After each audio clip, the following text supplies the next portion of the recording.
Então vamos, amigos,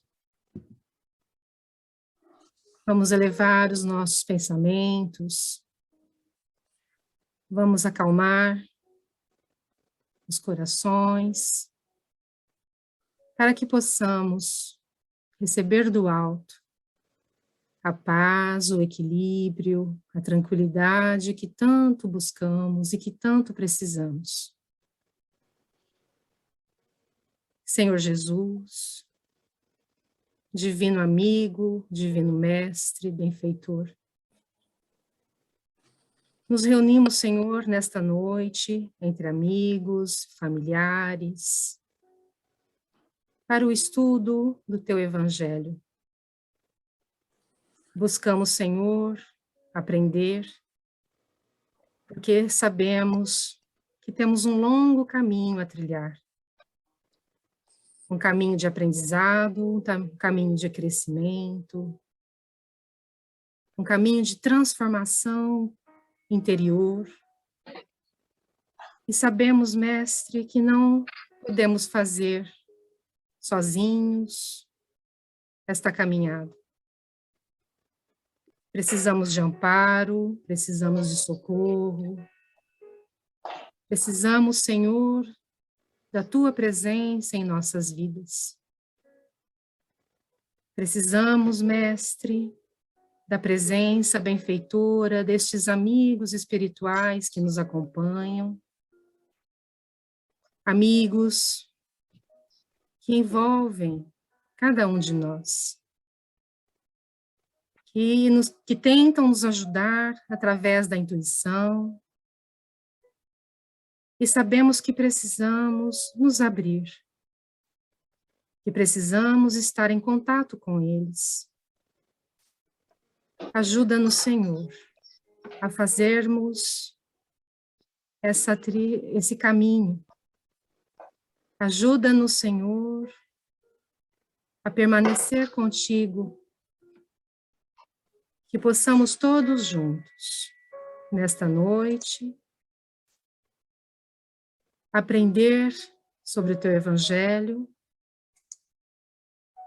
mas, sobretudo, colocar em prática nas nossas vidas. Nos envolva, nos ampare, e fiquem conosco, hoje e para todo sempre. Que assim seja.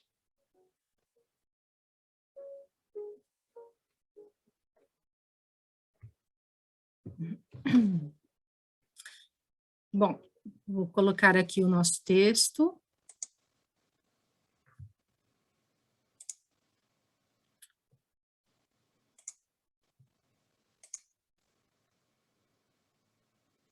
Acho que tem que... Estão vendo o texto? Ops, não. Vou começar aqui, peraí. Deixa eu subir aqui.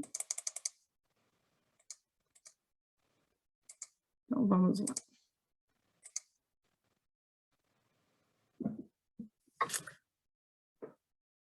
Adriana, poderia ler, Adriana? Leio sim. Você quer que eu pare em algum lugar? Ou... Não, pode ler, né? Não é muito, é a primeira página. Tá bom. Paixões. Questão 907. Será substancialmente mal o princípio originário das paixões, embora esteja na natureza? Não. A paixão está no excesso de que se acresceu a vontade, visto que o princípio que lhe dá origem foi posto no homem para o bem, tanto que as paixões podem levá-lo à realização de grandes coisas. O abuso que dela se faz é que causa o mal. Questão 908. Como se poderá determinar o limite onde as paixões deixam de ser boas para se tornarem más? As paixões são como um corcel, que só tem utilidade quando governado e que se torna perigoso desde que passe a governar. Uma paixão se torna perigosa a partir do momento em que deixais de poder governá-la e que dá, em resultado, um prejuízo qualquer para vós mesmos ou para outrem. As paixões são alavancas que decuplicam as forças do homem e o auxiliam na execução dos desígnios da providência. Mas, se em vez de as dirigir, deixa que elas o dirijam, cai o homem nos excessos, e a própria força que, manejada pelas suas mãos, poderia produzir o bem, contra ele se volta e o esmaga. Todas as paixões têm seu princípio num sentimento ou numa necessidade natural. O princípio das paixões não é, assim, um mal, pois que assenta numa das condições providenciais da nossa existência. A paixão, propriamente dita, é a exageração de uma necessidade ou de um sentimento. Está no excesso e não na causa, e este excesso se torna um mal, quando tem como consequência um mal qualquer. Toda paixão que aproxima o homem da natureza animal afasta-o da natureza espiritual. Todo sentimento que eleva o homem acima da natureza animal denota predominância do espírito sobre a matéria e o aproxima da perfeição. Questão 909. Poderia sempre o homem, pelos seus esforços, vencer as suas más inclinações? Sim, e frequentemente fazendo esforços muito insignificantes. O que lhe falta é a vontade. Ah, quão poucos dentre vós fazem esforços. Questão 910. Pode o homem achar nos espíritos eficaz assistência para triunfar de suas paixões? Se o pedir a Deus e ao seu bom gênio com sinceridade, os bons espíritos lhe virão certamente em auxílio, porquanto é essa a missão deles. Questão 911. Não há paixões tão vivas e irresistíveis que a vontade seja impotente para dominá-las? Há muitas pessoas que dizem: quero, mas a vontade só lhes dá nos lábios. Querem, porém muito satisfeitas ficam que não seja como querem. Quando o homem crê que não pode vencer as suas paixões, é que seu espírito se compraz nela, em consequência de sua inferioridade. Compreende a sua natureza espiritual aquele que as procura reprimir. Vencê-las é, para ele, uma vitória do espírito sobre a matéria. Questão 912. Qual o meio mais eficiente de combater-se o predomínio da natureza corpórea? Praticar a abnegação. Allan Kardec, Livro dos Espíritos, capítulo 12, da perfeição moral. Excelente, obrigado, Adriana. Nada. Nós temos aí nós nos reunimos, né, a cada semana nesse esforço de estudar, de avançar, de entender. Nós procuramos uma compreensão mais profunda, né, das realidades da vida, sobretudo das realidades de natureza espiritual. E esse nosso encontro, o objetivo, né, de base dele, nós estamos todos aqui porque nós estamos procurando melhorar. Nós estamos procurando entender, e entendendo, melhorar a nossa vida, melhorar a nossa forma de agir, de reagir. Mas nesse esforço de melhoria, a gente tem que fazer face a essa situação, que é a nossa situação real, né? Nós somos o que somos presentemente. E cada um de nós sabe onde o seu calo aperta, né? E cada um de nós sabe onde estão as suas maiores dificuldades para ter acesso a essa vida melhor, a essa pessoa melhor que nós podemos ser. Interiormente, nós sabemos que podemos ser melhor do que somos. O problema é que nós temos que enfrentar, né? Todo dia essa luta pesada conosco, E quando você só percebe que tem essa luta para fazer quando você começa a luta, né? Porque enquanto a gente está vivendo como todo mundo, enquanto a gente faz o que todo mundo faz, enquanto a gente está fazendo exatamente, né, igual a todo mundo, a gente não percebe isso. Mas quando você adquire novos valores, quando você começa a entender que a vida é mais do que viver para um corpo, mais do que seguir a moda, mais do que fazer o que todo mundo faz, que há o certo a ser feito, que há o que é correto, aí a gente começa a fazer, né? E fazer esse esforço. E nesse esforço a gente se depara com uma imensa pedra no meio do caminho, e essa pedra é a realidade da nossa situação espiritual, né? Criada pelas nossas paixões.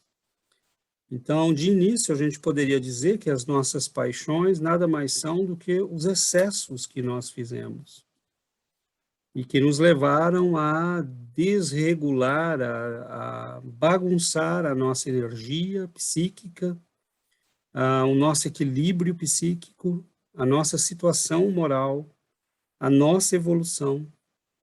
E aí nós encaramos século após século, vida após vida, a mesma realidade, né?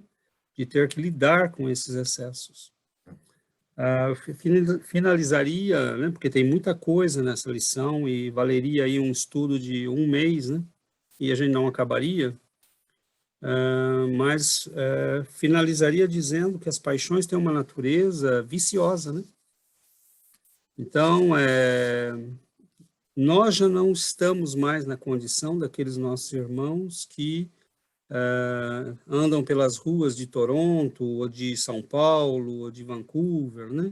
Se drogando, delirando, mas nós temos outros vícios, né? Então, o vício da autoridade, o vício do amor próprio, né? Eu sou a pessoa mais importante do mundo, primeiro eu, depois eu, e aí depois eu. Então, a pior paixão que existe é o nosso próprio egoísmo, né? Que é ele que nos leva a fazer os excessos. O que eu quero para mim, eu quero primeiro para mim, eu sou mais importante, o egoísmo e o orgulho. Então, a paixão, as paixões, né? Pelo dinheiro, pela sexualidade desregrada, pelo poder, pelo status, pela fama, por ser reconhecido pelos outros.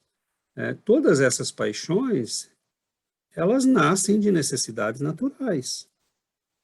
Você quer ser reconhecido quando é criança, você quer ser aceito, né? Mas tem gente que nunca cresce, né? E passa essa necessidade, começa a virar uma imposição da vida, e aí a pessoa faz o que for preciso para poder aparecer numa capa de jornal, de revista. Né? O poder. Né? Tem pessoas que vendem a família para ter poder. Né? Então, nesse exagero, né, do nosso ego, nós acabamos machucando um monte de gente. Né? Porque nós, espiritualmente, acabamos nos comportando como adolescentes que não cresceram. Né? Então, você vê o sujeito com 40 anos, né, e ainda brigando para ter poder, ter fama, ter prazeres. E a gente descobre que tem um problema, né, quando entende tudo isso que nós estamos entendendo, que a vida é imortal, que nós temos uma alma para cultivar, que tudo aquilo que a gente acumula e põe energia, a gente vai ter que lidar, né? Então, a luta nossa contra as paixões, ela é uma luta difícil, porque as paixões têm uma natureza viciosa, como da cocaína, como da heroína. Né? A pessoa se vicia em sexo, a pessoa se vicia em poder, né? Tem pessoas que são viciadas em poder, tem pessoas que são viciadas em dinheiro, né? Tem pessoas que são viciadas em vaidade, em ser reconhecido, e etc, etc, né? Então, cada um de nós sabe onde dói, né? A própria dificuldade de mudança, né? O orgulho exacerbado. Então, a nossa luta é essa, né? Se a gente ter pelo menos consciência disso, já é um grande passo, né? Já é um grande passo, saber que nós precisamos enfrentar tudo isso, né? Porque nós é que bagunçamos isso tudo com os nossos excessos, né? ao longo das nossas vidas. Então, vamos passar a palavra para que a gente tenha mais participações. Não sejam tímidos.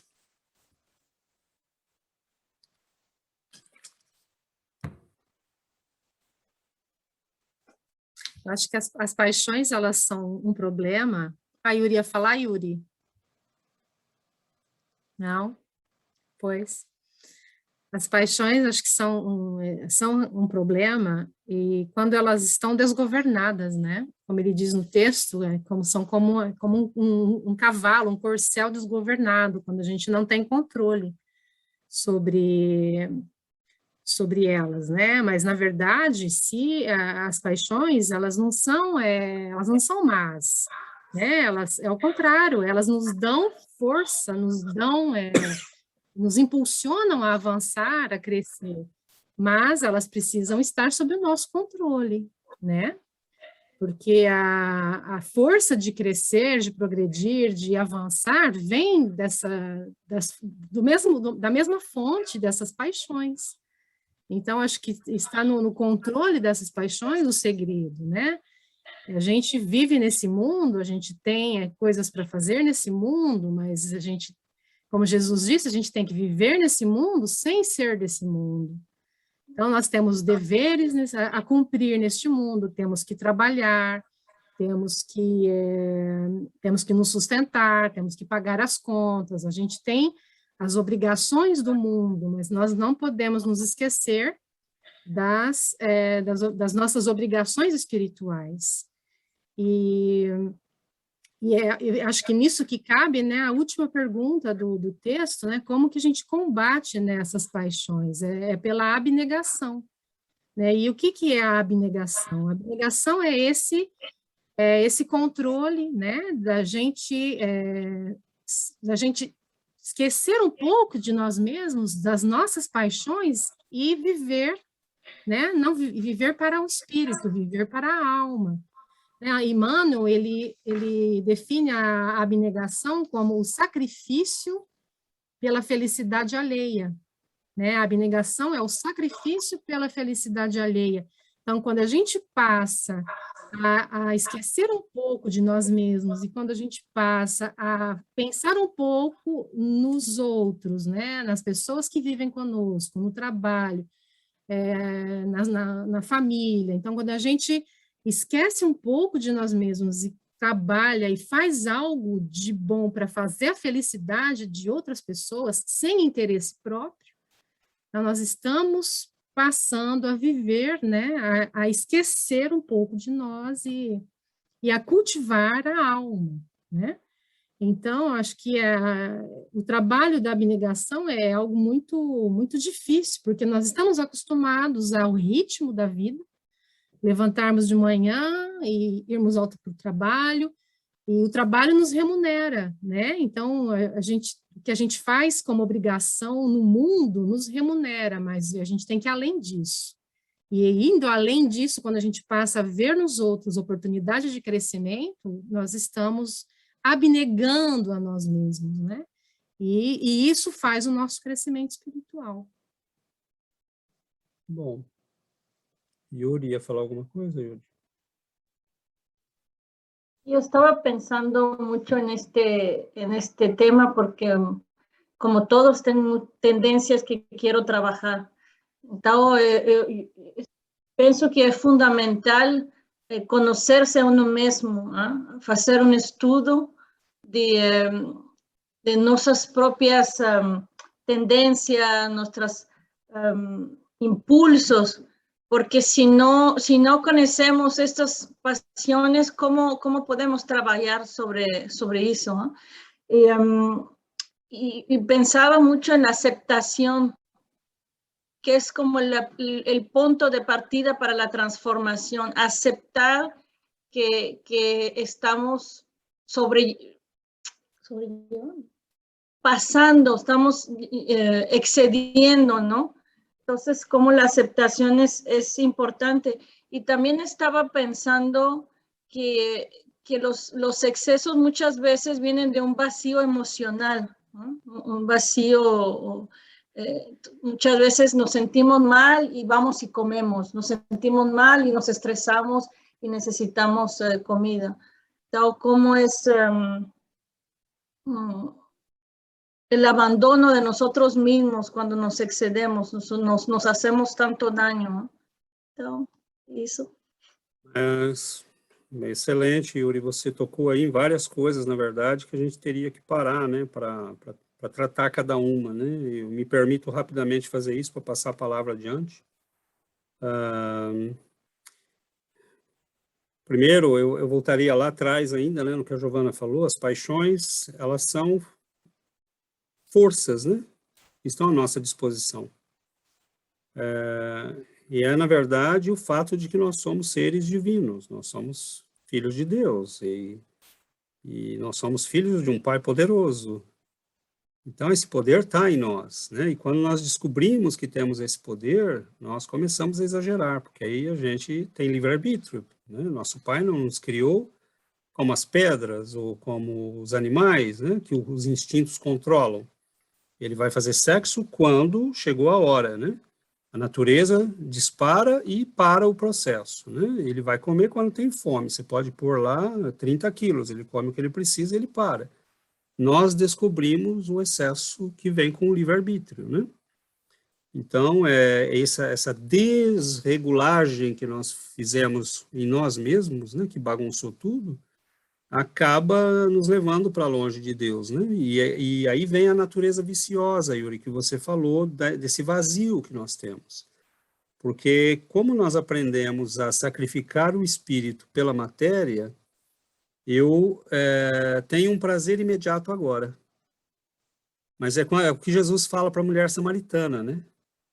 E você bebe dessa água aí que você está bebendo no poço, mas você vai beber dela a vida inteira, porque você vai sempre ter sede. A água que eu te daria, dessa você nunca mais teria sede, né? Que é a água do espírito pleno, né? Do espírito que encontrou a Deus, que encontrou o equilíbrio. Então, quando nós descobrimos que essa água existe, né, nós já estamos com o pé enfiado na lama, né? Quando não estamos inteirinho na lama, né? Das nossas paixões, dos nossos erros, dos nossos equívocos. E o problema das paixões é que, quando eu digo que ela funciona como um vício, é porque ela funciona como um vício mesmo. Tenta largar um vício, tenta parar de comer açúcar, né? Tenta largar a cocaína, o cigarro, a bebida, e você vai ver que isso é uma luta, né? Porque a gente quer aquele prazer imediato que ela dá, né? Ela compensa o meu como a Giovana disse, tudo que a gente faz por obrigação nesse mundo, ou não, né, tem uma compensação. Por exemplo, a pessoa que bebe, ela tem uma compensação imediata, né? Só que ela perde neurônios, ela perde vida, ela perde lucidez, ela perde um monte de coisa, né? Então, é interessante quando você fala, né, que tem essa questão do autoconhecimento, né? A gente tem que se estudar, tem que saber o que está ruim em nós, para que a gente possa se trabalhar. E é um trabalho silencioso, é um trabalho de esforço, é um trabalho de... Mas quando nós entendemos o quanto isso nos limita, o quanto isso nos priva do que é bonito, o quanto isso nos priva, né, da plenitude, da serenidade, nós começamos a prestar atenção. Porque ter, né, como a Ana Célia falou numa das nossas reuniões, a gente, por essa compensação imediata, né, a gente vende a vida, vende a alma, enquanto que se fizéssemos um esforço, né, para ter a compensação verdadeira que vai vir depois, a gente talvez entendesse, né, que vale a pena se sacrificar agora. E é o processo de maturação da alma, né? É o processo de maturação da alma. Então, essas forças, elas estão à nossa disposição. Então, por exemplo, a pessoa que se apaixona pelo estudo, a pessoa que se apaixona pelo trabalho espiritual, a pessoa que se apaixona por ajudar os outros, as pessoas que se dedicam uma vida inteira a fazer o bem, né? Essas pessoas elas inverteram a polaridade. né? E por que que a abnegação é o caminho para isso, né? A pessoa começa a se dedicar aos outros, começa a se dedicar ao trabalho da caridade, ao trabalho do próximo. Porque todo o contrário foi que nos levou ao que nós somos e ao que a nossa luta atual. Nós só consideramos o nosso ego. Só ele nos guiou, né? Durante todo o caminho até aqui. Então, quando nós descobrimos que foi esse o problema, a gente fala, bom, então eu preciso começar a mudar isso. Então, a abnegação, quer dizer, o negar-se a si mesmo, né, em favor do outro, é a correção, porque o que é a paixão? É o excesso de uma necessidade natural. A gente se excedeu, se excedeu, se excedeu. E agora a gente precisa fazer o caminho inverso. Né? É cortar um pouquinho por dia, cortar um pouquinho por dia. Eu vou treinar a humildade, eu vou treinar a tolerância, eu vou treinar a paciência. Né? Eu vou treinar, fazer um esforço para ajudar as pessoas que estão ao meu lado. E parece que isso tem que começar como os grandes heróis, né? Tá cheio de gente querendo salvar o planeta e que não lava a louça em casa. Entendeu? Que não passa um aspirador. Que não lava a roupa. Né? Que não é capaz de ajudar a mãe a arrumar uma pia. Então, nós temos que parar de delirar, sabe? Achar que o mundo vai melhorar, que nós vamos salvar o planeta. E sim, nós podemos fazer isso, mas começa onde você está. Né? É o bom senso, é a lógica. Né? Como é que você vai fazer mais se não faz o menos? Como é que você vai salvar 1000 se você não salva um? Vai fazer o grande se não faz o pequeno. Como é que você vai fazer o grande se não faz o pequeno? Eu quero me dedicar a cuidar dos animais. Bom, pegue um. Comece com um. Né? E aí você vai descobrir, né, que dá trabalho, que tem que sair de madrugada para andar com ele, que ele te acorda no meio da noite, que ele fica doente. Aí você vai falar, não, então vamos com calma, né? Talvez 2, mas o ano que vem, agora não dá. Né? E aí, se você realmente é um apaixonado e começa a entender o valor, né, disso tudo, aí você vai mergulhando aos poucos. Porque o nosso problema não é o mundo. Nosso problema não são os outros. Nosso problema somos nós. Nós somos o nosso maior problema. Nós somos o nosso maior obstáculo. Se nós não somos felizes, dá uma olhadinha no espelho e você vai encontrar o culpado. Lógico que eu não estou aqui radicalizando, né? Às vezes a gente não é feliz porque está passando por uma situação difícil. Eu estou falando existencialmente. Eu não estou falando localmente, numa situação, num contexto. Né? Existencialmente, o ser humano não é feliz. Né? A Yuri acabou de falar, a gente compensa esse vazio de Deus comendo, buscando a política, buscando poder, mais dinheiro, mais dinheiro, mais dinheiro, mais uma casa, mais um carro. Né? E a pessoa não entendeu que isso não vai sair nunca desse ciclo. Enquanto não entender que esse vazio, né, de Deus só se preenche com Deus. O vazio da alma só se preenche com as coisas da alma, não com as coisas do corpo. Então, vamos em frente. Quantas questões maravilhosas que vocês já levantaram. Primeiro, essa questão da humildade, né? Da gente reconhecer os nossos erros e falar, ok, né? Eu tenho esse problema. Eu tenho várias questões, porque antes de conhecer o Espiritismo, eu sempre comento isso, né? Que tinha algumas paixões minhas que eu não achava que eram paixões, eu achava que eram até virtudes, né? Então, assim, eu acho que a questão do reconhecer, do saber, da diferença, sabe? Eu acho que tem muita gente que às vezes tem paixões e eles nem sabem que isso são paixões, que são vícios, né? E então, a partir do momento que você começa a entender, eu acho que o Espiritismo traz essa consciência para a gente, né? Antes de conhecer o Espiritismo, eu não tinha essa noção. Então, foi o Espiritismo que me trouxe essa noção do diferenciar uma coisa da outra, né? O que é bom, o que realmente é importante, né? Para mim, para a minha vida. E agora, essa questão do autoconhecimento que a Yuri falou, é uma questão que, quando a gente faz esse mergulho dentro de nós mesmos, para tentar se conhecer é uma coisa muito dolorosa no começo, né? Quando você se enxerga e você se vê com aquelas paixões que não são boas, e você vê que não é bom para você, você fala, meu Deus, eu tenho que começar, eu quero nascer de novo, né? E é muito complicado. Mas quando a gente vai estudando, vai se aprimorando, vai entendendo, às vezes a gente tem assim reações tão diferentes, às vezes, do que a gente teria antes de conhecer a doutrina, né? E que às vezes eu até me espanto, às vezes eu me espanto por mal, né? Porque às vezes eu tenho alguma reação ainda que eu falo, ai, não consegui, né? Mas às vezes eu tenho reações que eu falo, nossa, eu consegui, que bom, né? Aí traz aquele ânimo, né? Eu acho que aumenta até aquela vontade de conseguir, né? E agora a questão que a Gi falou lá da abnegação, você sabe que tem a oração de São Francisco? Eu acho que para mim funciona como a oração da abnegação, entendeu?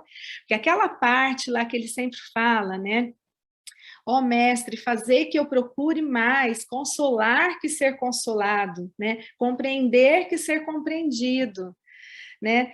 Amar que ser amado, pois é dando que se recebe, né? É perdoando que se é perdoado. Então, quer dizer, isso daí é total abnegação, é você pensar sempre em dar mais para o outro do que receber, né? Você amar mais, gente, é maravilhosa. Essa oração, para mim, às vezes eu começo a cantar, né? Porque na Igreja Católica a gente cantava essa música, né? E aí, às vezes, eu estou no carro e começo a cantar essa música e começo a chorar. Eu choro, porque me traz uma paz, sabe? Uma coisa tão boa. Mas é isso. Essa parte essa oração, Adriana, quando começa, Senhor, fazei-me instrumento da vossa paz, né? Onde houver ódio, que eu leve o amor. É exatamente isso que Jesus espera, que Deus espera de cada um de nós. Porque nós temos, como eu estava dizendo agora há pouco, nós temos as obrigações do mundo e nós não podemos fugir delas. Nós temos os nossos deveres no mundo, mas nós também temos os nossos deveres para com Deus. E os nossos deveres para com Deus é que nós sejamos instrumentos dele no mundo, né? Que a gente leve a paz, que a gente leve o amor, que a gente leve o perdão, né? E fazendo isso, nós estamos abnegando a nós mesmos, porque nós estamos deixando de pensar somente em nós estamos deixando o egoísmo de lado e pensando nas pessoas, não precisa, não familiares nossos, mas em irmãos no mundo, né? E quando a gente começa a fazer isso, quando a gente começa a viver dessa forma, nós vamos ter o amparo do alto, porque Deus quer isso de nós, que nós sejamos instrumentos dele, e que nós levemos o amor, que nós levemos a paz, que nós levemos tudo que Jesus nos ensinou. E o amparo vem, por isso que dá, né? E a gente começa a receber mais e mais, porque nós estamos cumprindo o nosso papel como filhos de Deus. Na verdade, a vida, o universo, ele funciona de uma maneira lógica, né? O universo não funciona com favoritismos. Então, quando você começa o Chico falava, né? Ele falava, eu sou um burrico, eu levo a mensagem de um lado para o outro, né? Mas aí ele falava, sendo um burrico, os donos da mensagem precisam cuidar de mim. Porque se eu ficar doente, eu não consigo levar a mensagem. Se eu me machucar, eu não consigo levar a mensagem. Então, a pessoa que começa a fazer o bem, não é porque ela vira um favorito de Deus, ela simplesmente entra no ciclo positivo do universo. Se o Deus está mandando o tempo todo o bem para todas as criaturas, se você se dispõe a ser o veículo desse bem, ele passa primeiro por você. Então, o que você acha que é uma abnegação, na verdade, é uma grande libertação, porque o ego nosso é que nos tem prendido e privado do divino. Então, a nossa cegueira é absoluta, porque nós achamos que estamos ganhando e nós estamos perdendo tudo. porque nós estamos perdendo tudo que diz respeito ao mais importante, que é a nossa alma. Agora, no que a Adriana falou, né, dessa tristeza que às vezes vem, é natural.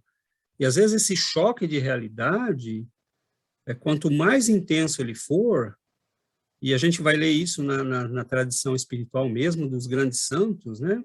Muitos choravam copiosamente, porque diziam, eu reconheço quão miserável eu sou.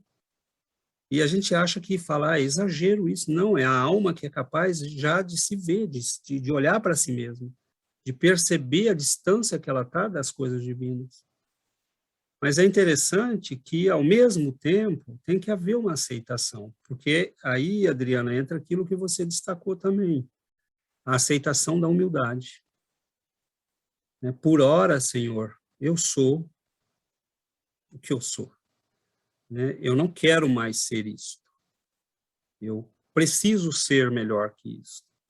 Mas eu tenho agora que aceitar que às vezes eu caio, que às vezes eu erro, que às vezes eu perco a paciência, que às vezes eu faço besteiras, que eu não exagero lá na pratada de comida, ou sei lá, cada um sabe onde dói o seu calo, como eu disse, né?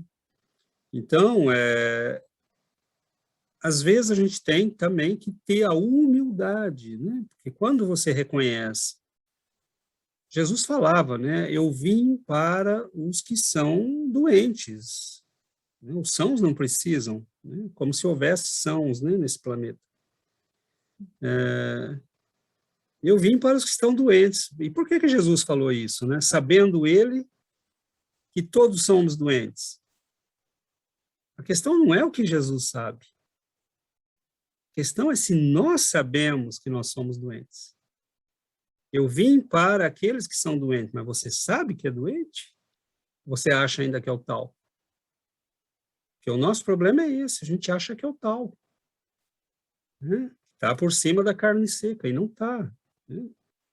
Então, se eu já me reconheço, como a Adriana falou, né, como essa alma que se decepciona às vezes consigo mesmo, e diz, poxa vida, né, eu não consigo melhorar isso, eu não consigo aperfeiçoar isso.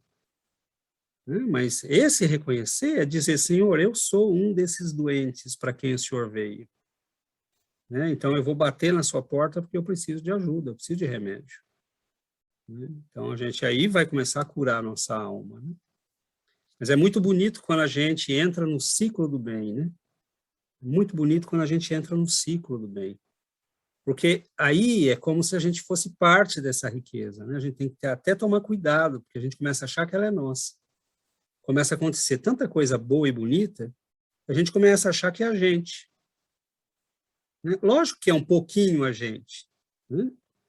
Mas tudo que é bom, tudo que é nobre, tudo que é belo, né, está sendo mandado o tempo todo por Deus. A gente só abriu a porta, né? Deixa eu entrar. Então, a Vera ia falar alguma coisa, Vera?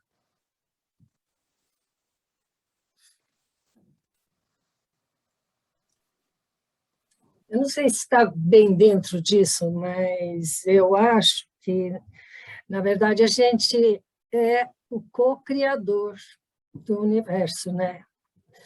E nós precisamos das paixões boas que nos levem a fazer alguma coisa, a construir.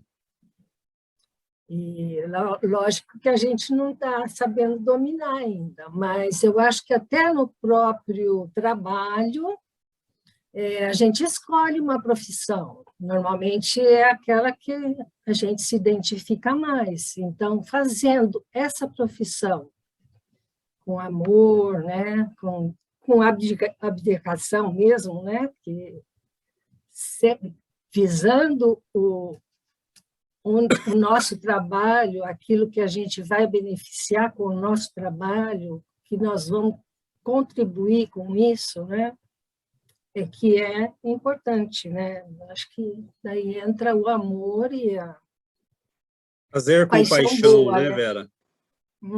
Fazer com paixão, né? Aquilo no bom sentido, né? Fazer com paixão, fazer com alegria, né? Trabalhar com alegria.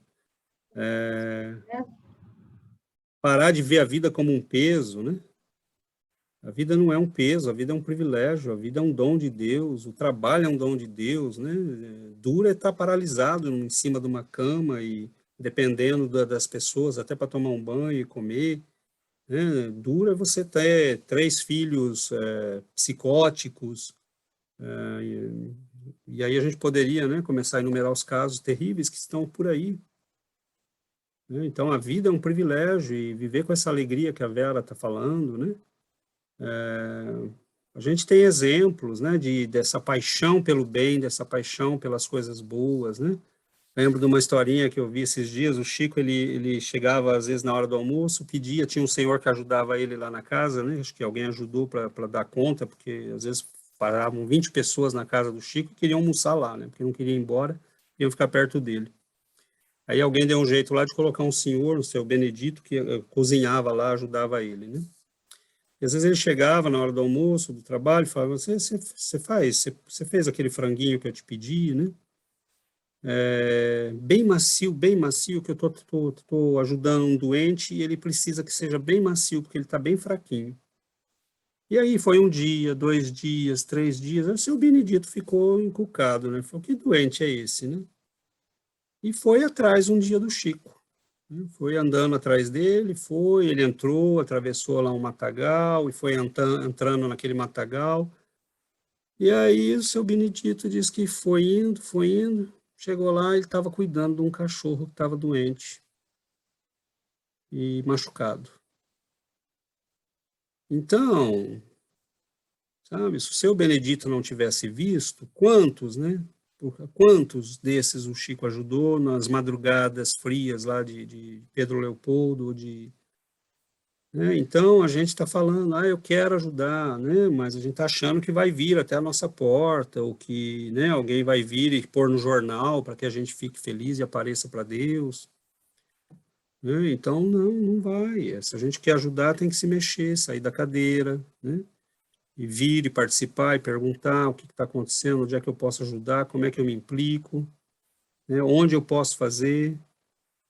E quando a gente começa a ganhar essas pequenas vitoriazinhas sobre nós mesmos, é um prazer interno no nosso coração que não tem preço. São pequenas vitórias. Hoje eu consegui ser mais colaborativo. Hoje eu não fiz cara feia quando me pediram um favor. Pequenas coisas, gente. Não é as grandes. A gente se ilude achando que são as grandes. Né? Hoje eu não dei lição de moral em ninguém. Hoje eu não baguncei o lugar, eu cuidei dele, deixei em ordem. Tá? Pequenas coisas. Hoje eu não perdi a paciência naquela situação que eu sempre perco. Então são pequenas vitórias. E eu acho que uma coisa que é importantíssima que a gente entenda é o seguinte: o que é que nós estamos fazendo aqui? Por que nós não vamos viver a nossa vida? Caímos na gandaia, vamos fazer o que a gente quer, para de ser tonto, vai beber, vai festejar, vai fazer sexo com quem você quiser, pega todo o dinheiro que você quiser, ok. Daqui 100 anos você recomeça, onde nós estamos hoje. Porque a questão é a seguinte: enquanto nós não nos disciplinarmos, nós seremos controlados pelo mundo. É o que Paulo de Tarso dizia: tudo me é lícito, eu posso fazer o que eu quiser, mas nem tudo me convém. Tudo me é lícito, mas eu não vou me deixar controlar por nada. São palavras dele lá em Romanos, capítulo 7. Então, a questão é, quando eu disciplinar a minha alma, eu posso nascer em qualquer lugar desse universo. Ela vai estar disciplinada. Eu não vou ser mais escravo de nada e de ninguém. Então, aí é que está o segredo, aí é que está a grande libertação que o Cristo veio trazer para a gente.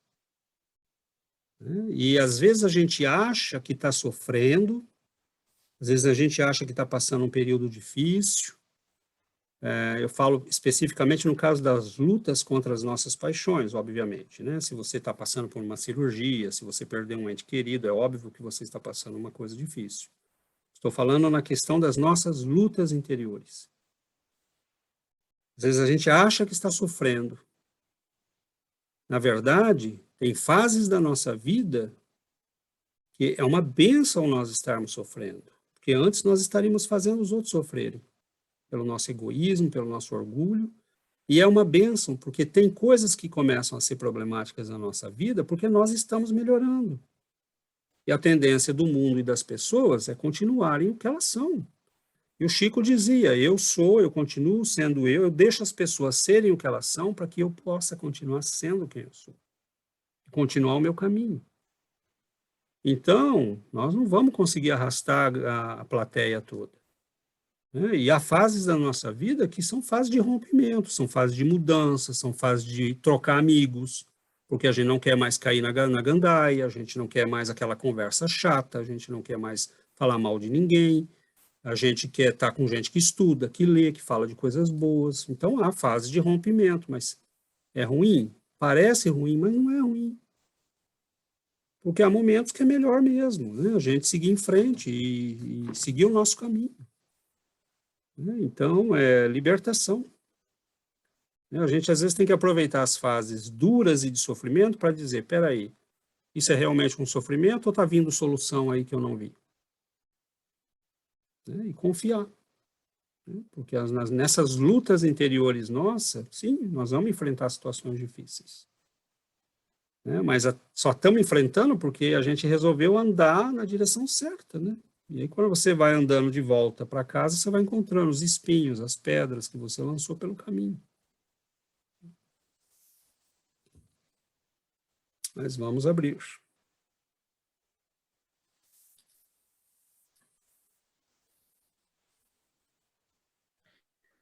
Até que a gente consiga, né? Oi, Yuri. Para retornar ao fala de Adriana, ela diz que como nós podemos fazer a diferença, eu estava pensando que existe uma confusão para reconhecer as necessidades. Muitas vezes nós pensamos que é uma necessidade, mas é um desejo. Tá? Então, como é importante também fazer o estudo das necessidades e ver a diferença. Exato, perfeito, Yuri. E é nesse desejo que vem o problema, né? A gente... É meio que inevitável, mas eu lembro desses exemplos, né? Porque sempre me fala muito. O Chico, num culto do abacateiro, ele disse, né? A gente pede a Deus, né? Pai nosso, o pão nosso de cada dia nos dai hoje, né? Mas a gente não quer só o pão, a gente quer o pão, a geleia, né? Tudo que vem junto. Né? A gente quer a mesa farta, a gente não quer só o pão. Então, é aí que vem o problema, né? É aí que começa a situação difícil, porque não é uma necessidade, a maioria das vezes, Yuri, não é uma necessidade, né? Basta ver que quem não tem vive muito bem. Né? Então, aquele carrão que a gente fala, né? Eu vou ser feliz se eu tiver... Não, aquele não é uma necessidade, né? Porque o carro você poderia se deslocar com qualquer um. A pessoa não quer um carro, ela quer um reflexo do seu próprio ego, né? Que precisa daquilo. Então, nós temos um caminho para fazer, né? E é interessante, Yuri, isso que você está falando, porque você vai vendo que as almas que trabalham a si mesmas, e todos os exemplos que nós conhecemos, todos eles fazem a mesma coisa. Todos eles simplificam a própria vida. Simplificam, simplificam, simplificam. Então, assim, o Chico Xavier saiu lá da Comunhão Espírita Cristã quando eles resolveram fazer aquele salãozão imenso, com piso de lajota brilhante, ar-condicionado. Ele falou, não, estou indo embora daqui, pobre não entra aqui. Esse lugar está muito chique, pobre não entra em lugar desse. Eu vou para um lugar onde os pobres possam entrar. Então, ele ficava no meio daquele terreirão lá em Uberaba, debaixo de um abacateiro, literalmente debaixo de um abacateiro. Não era faz de conta, não. Era literalmente, às vezes chovia e ele ficava lá. Então, são almas que simplificam, simplificam, simplificam, porque elas entenderam que tudo que nós possuímos também nos possui. Olha o carro, quanto dor de cabeça dá um carro. Olha uma casa, quanta dor de cabeça dá uma casa. Ah, César, então vamos deixar tudo. Não.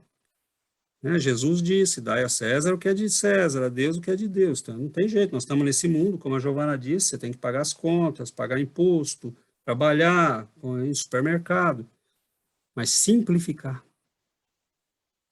Né? A gente não quer só comer, a gente quer ter luxo. A gente não quer só vestir, a gente quer vestir roupa de marca. Né? A gente não quer só ter uma casa, a gente quer ter a casa. Então, a gente vai vendo que tudo que nós possuímos, na verdade, possui o nosso tempo, o nosso esforço, as nossas horas, né? E acaba consumindo a nossa vida com coisas que não têm importância. Olha quanto ponto interessante levantado, né? Dá uma autoconhecimento, decepção consigo mesmo, né? Interpretar direito as paixões, que não são necessariamente más, né? Como a Giovana e a Vera falaram, né? São forças. E quando a gente descobre, né? Às vezes as pessoas falam, nossa, né? Como a pessoa consegue, né, passar tantas horas trabalhando naquilo, como o Chico conseguia, como o Divaldo consegue, como... Eles são apaixonados por aquilo. Eles, né, você tá sendo alimentado pela luz, pelo que é bom, pelo que é superior. E aí você vai pegando o gosto disso, vira uma paixão, vira um vício também. Né? Só que aí é na polaridade certa, né?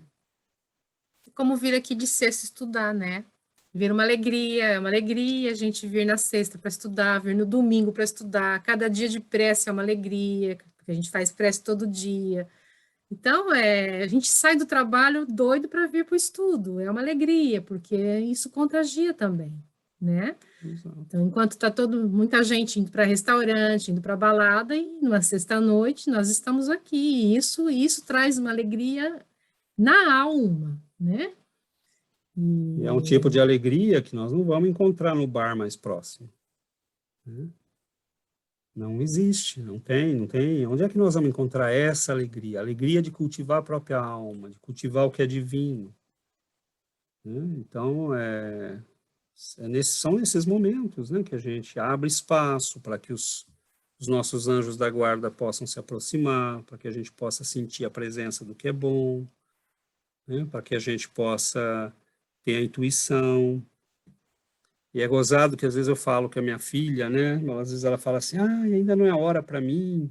Ela já vem nos estudos, ela acompanha, né? Ela às vezes está no evangelho, às vezes está num estudo, às vezes está num outro, mas ela vai assim meio que picado, né? É jovem, tudo, tem lá a correria da vida dela. E aí às vezes eu falo para ela, olha, eu vou apelar, às vezes, eu sei que o que eu estou te falando é apelar para o teu egoísmo, mas funciona às vezes, né? Falei, se você soubesse quanto vai melhorar a tua capacidade de estudo, quanto vai melhorar a tua resistência ao estresse, quanto vai melhorar, né, a tua capacidade de lidar com a vida, né, cuidando desse aspecto espiritual, você não perderia mais um minuto. Né? Então, a gente acha que está ganhando na correria do mundo. A gente só perde. A gente só perde, a gente só está perdendo na linha toda, a gente está perdendo o tempo todo. Porque mesmo quando a gente ganha, a gente perde. Porque custou tão caro, custou tanta energia, custou tanto esforço.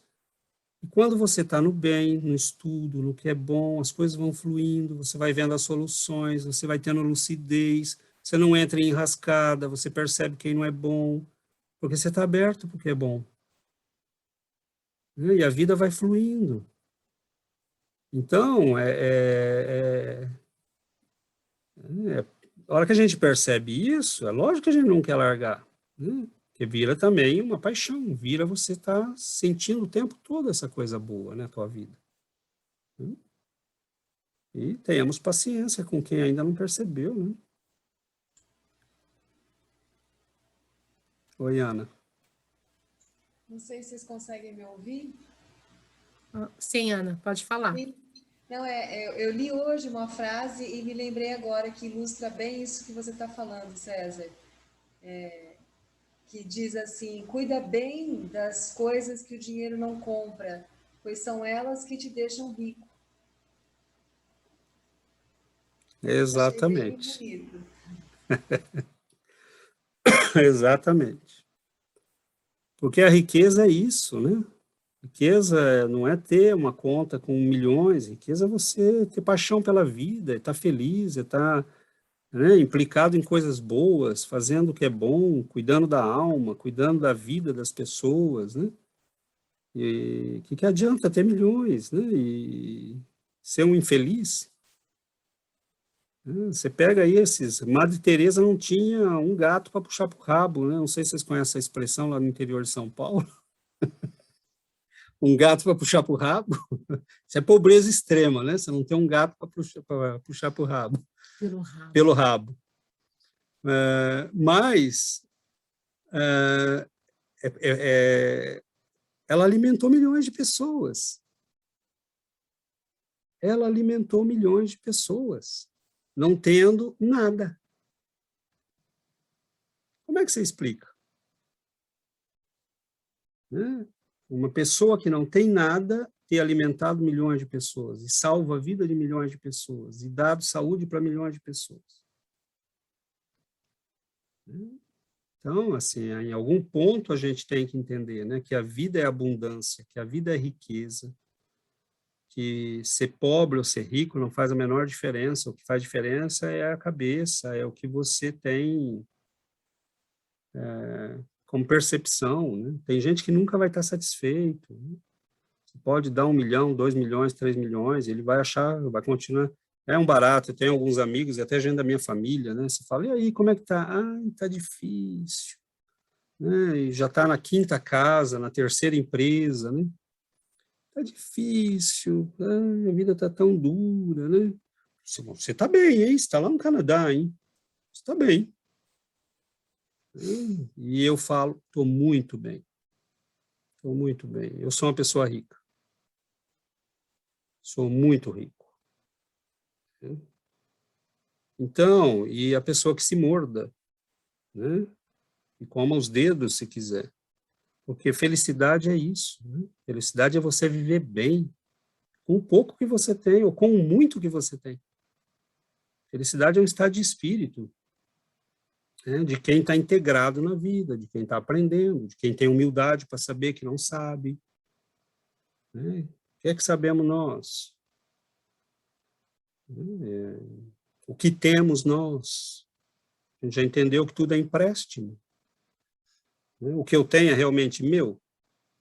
Tudo que as pessoas podem tirar de mim não é meu. Tudo que o governo pode mandar buscar não é meu. É provisório. E tudo que a vida pode me tirar amanhã cedo não é meu. Então, o que é meu? O que é que resta?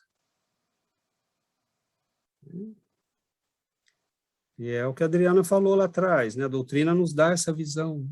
Isso não é meu, isso não é do César, isso não é da Yuri, isso não é da Vânia, isso é da doutrina espírita, isso é da sabedoria dos espíritos superiores, né? Que a gente repete e estuda junto para poder incorporar na nossa vida.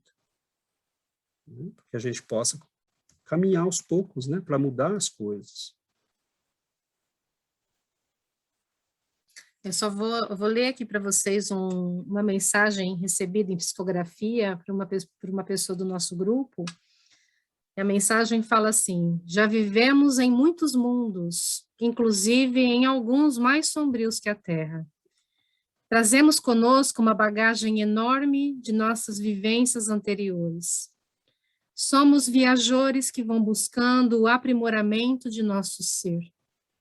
Tudo está registrado em nós. Com certeza já poderíamos estar habitando lugares melhores, mas nos deixamos ficar. Não prestamos atenção em nossos erros, deixando de fazer as corrigendas necessárias na existência. Com isso, vamos levando mais tempo para nos aperfeiçoarmos. Estamos pesados ainda, carregando um fardo que já poderia ser mais leve. Conhecemos a palavra de Jesus. Toma minha cruz, porque meu jugo é suave. Mas optamos por caminhos pedregosos e assim tudo fica mais difícil. Quando temos esses ensinamentos, deixando de ser tão orgulhosos, fazendo a corrigenda ainda nessa vida, não levando para outras encarnações o que poderia ser corrigido agora. A cobrança diária por uma vontade mais férrea de aos poucos nos livrarmos de determinados vícios é de muita importância. Somos capazes, então por que não aproveitar aqui e agora? Sejamos mais focados, melhorando primeiramente nossos pensamentos e com isso nossas ações. Não nos esqueçamos nunca de que o Mestre está sempre por perto para nos inspirar e proteger. Façamos a nossa parte. É isso aí. É o trabalho de... nossa amiga Vera, que recebeu a mensagem, né, lá em Catanduva, partilhou conosco. Então, esse é o trabalho, né, e não tenhamos desânimo, né, amanhã cedo a gente vai escorregar de novo, e vai tropeçar, né, mas se o desejo for sincero, né, e aí, né, se a paixão for sincera, né, por se melhorar, eu tenho percebido muito isso, pessoalmente, né? Tem coisas que ainda são muito difíceis para mim, e eu, às vezes, oro muito pedindo, né? Falo, olha, eu preciso de ajuda com isso. Eu preciso de ajuda com isso. Eu estou pedindo ajuda a vocês, meus benfeitores espirituais, para isso, para esse problema em particular. Eu não posso sozinho. Que eu não posso sozinho, é muito difícil para mim. E é impressionante. Né? Às vezes a gente levanta de manhã, fala, alguém me tratou com alguma coisa diferente aqui, porque eu estou me sentindo mais forte, eu estou me sentindo mais seguro, e eu estou me sentindo menos atingido por esse problema. Então, é a humildade de pedir, né? Por isso que ele fala lá na penúltima pergunta, nós podemos contar com os espíritos para nos ajudar na luta contra as nossas paixões? Mas é claro que podemos.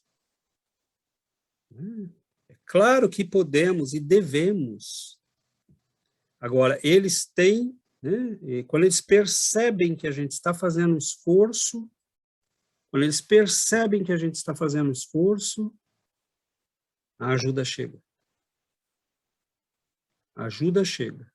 Né? A gente vai levantar um dia mais forte, a gente vai levantar um dia mais lúcido, a gente tem, naquele momento de um problema, a gente tem a sensação de que está envolvido por uma força superior, mas a gente tem que aceitar, às vezes, fazer o caminho pedregoso. Né? Eles precisam ver que o nosso desejo é sincero, não é da boca para fora.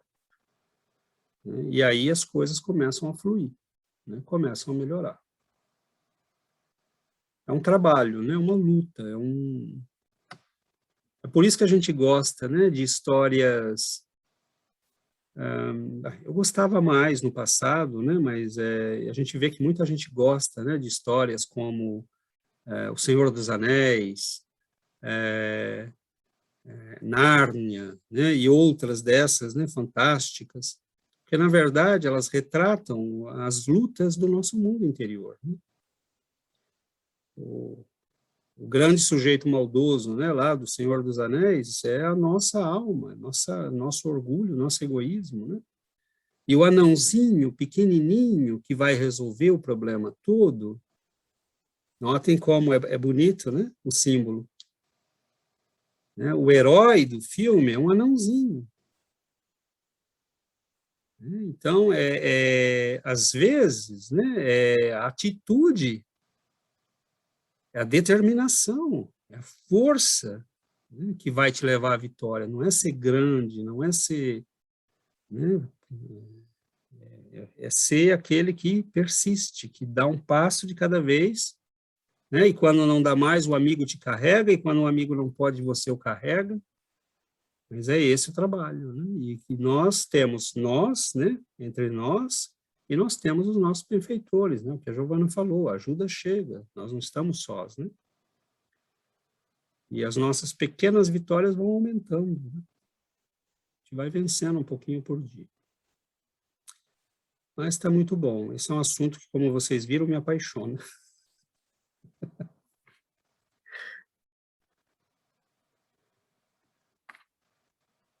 A gente fala direto das coisas da alma, né? Do que está aí no caminho para a gente vencer, né? É mudar a polaridade, na verdade. Nós não podemos eliminar as paixões. Nós temos que mudar a polaridade delas.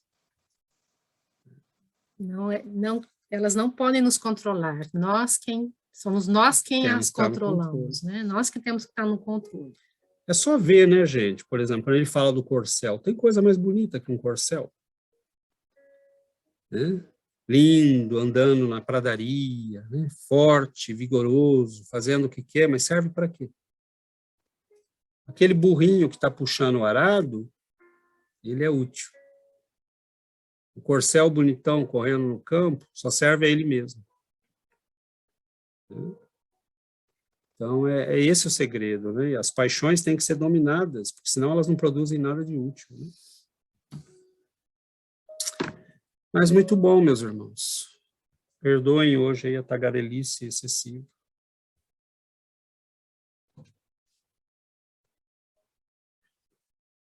Vamos fazer a nossa prece, então.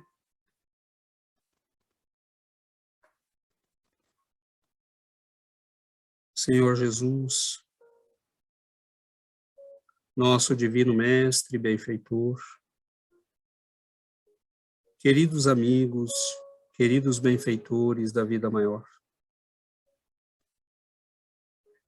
nós oramos buscando com humildade o vosso auxílio. Somos ainda criaturas pequeninas, frágeis. Caminhamos, Senhor, muitas vezes em meio a sofrimentos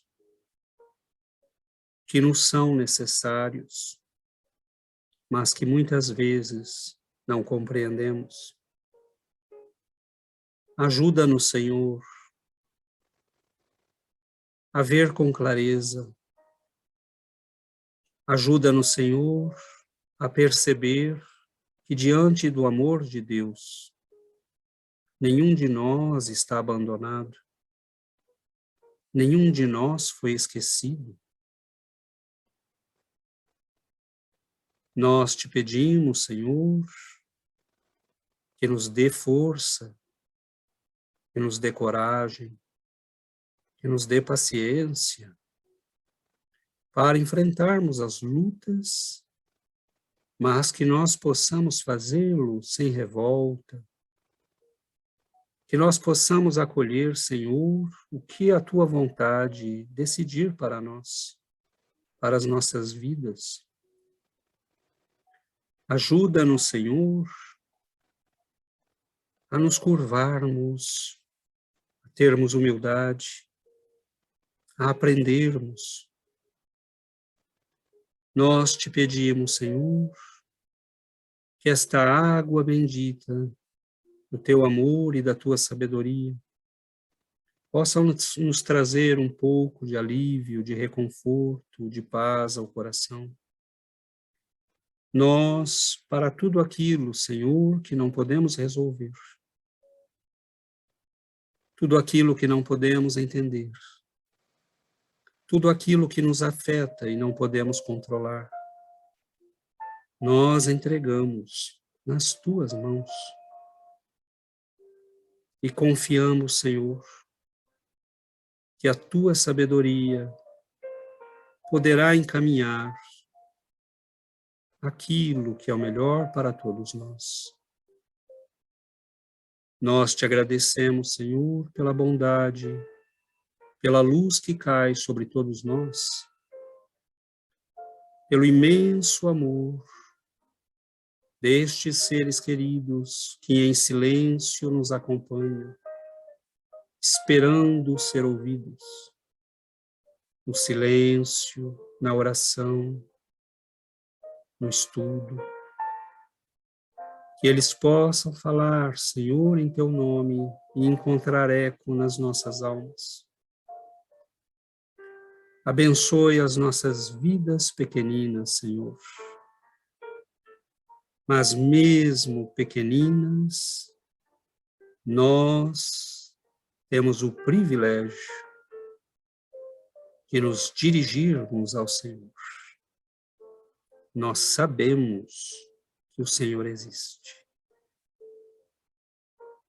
E isto traz alegria aos nossos corações. Mesmo, Senhor, na nossa humilde condição, nós temos o privilégio de saber que o Senhor está presente nas nossas vidas. Fique conosco, Senhor, nos abençoe, ilumine os nossos caminhos e ampare a todos nós, hoje e para todos sempre, Senhor. Que assim seja, Mestre.